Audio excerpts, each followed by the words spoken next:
آپ رشیا گئے اور آپ نے ان کے ساتھ مذاکرات کیے، پھر رشیا کا ایک ڈیلیگیشن پاکستان آیا، ان کے پاکستان سے مذاکرات ہوئے، اور پھر ایک اناؤنسمنٹ ہوئی کہ مارچ میں یہ معاہدہ ہو جائے گا.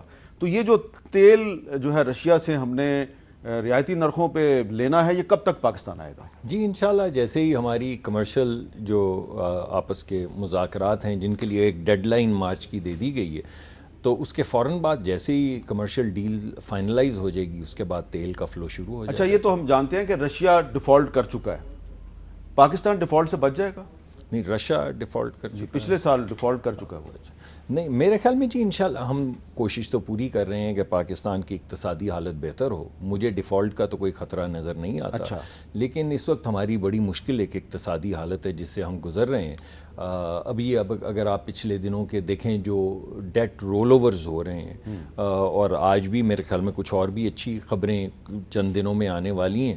اس کے علاوہ ریفارمز کا بھی جو پیکج اس وقت تشکیل دیا گیا ہے جس میں غریب آدمی کو بچایا گیا ہے اور کچھ اضافی بوجھ جو ہے جو صاحب ثروت لوگ ہیں ان پہ ڈالا گیا ہے تاکہ ہم وہ معاملات جو طے ہو گئے تھے IMF کے ساتھ، جس کے اوپر بہت تکرار ہوئی کہ پہلے یہ نہیں کرنا چاہیے تھا، پھر یہ نہیں کرنا چاہیے تھا، مگر بہرحال ایک نیگوشیشن کے پروسیس کے ذریعے کم از کم ہم سمجھتے ہیں کہ ہم نے ایک ایسا پیکج بنایا ہے جو ایکسیپٹیبل ہوگا، جس میں غریب کے اوپر بھی بالکل وہ اندھا دھند بوجھ نہیں ہے کہ ایسے کرو کہ بجلی IMF کے ساتھ ڈیل ہونے والی ہے. جی مجھے بڑی قوی امید ہے. ہم اپنی طرف سے تیاری جو انہوں نے 1 یا 2 یا 3 معاملات تھے، کم از کم میرے محکمہ کے جو معاملات تھے، میں یہ سمجھتا ہوں کہ ہم کچھ ایسی تجاویز سامنے لے کر آئی ہیں جو ان کے لیے قابل آپ تیل مہنگا کر دیں گے؟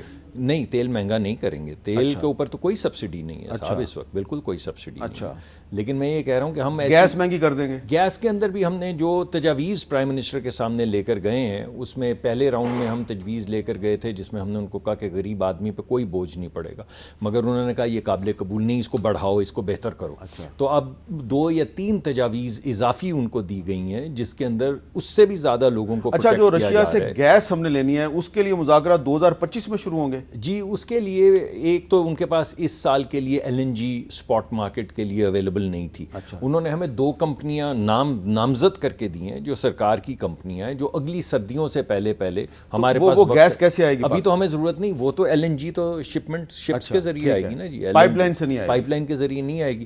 مگر ایک بڑا معاہدہ جو ہے ہم ان سے انرجی کا کرنے کی کوشش کر رہے ہیں جو ایک ہولسٹک معاہدہ ہوگا.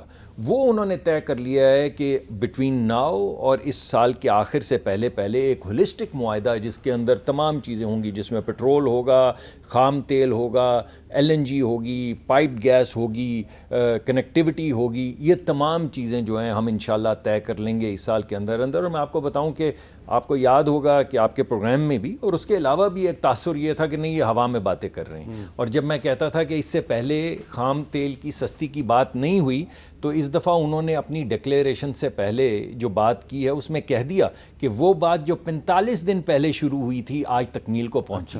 وہ چاہتے تو کہہ دیتے 145 دن پہلے شروع ہوئی تھی، مگر کیونکہ شروع نہیں ہوئی تھی جس کے بارے میں روس کے سفیر بھی بیان دے چکے ہیں، تو اب بات کلیئر ہو گئی کہ جو کام 4 سال میں نہیں ہو سکا وہ ہم نے 45 دن میں کر دیا ہے. اور انشاءاللہ مارچ کے بعد اس کی جو ہماری امپورٹ ہے خام تیل کی، سستے خام تیل کی، میوچولی بینیفیشل کمرشل ٹرمز پہ شروع ہو جائے گی. اور اسی طرح اب آنے والے وقت میں گیس اور LNG کے بھی تمام معاہدے جو ہیں میں آپ کے ساتھ وقت کے ساتھ لاتا رہوں.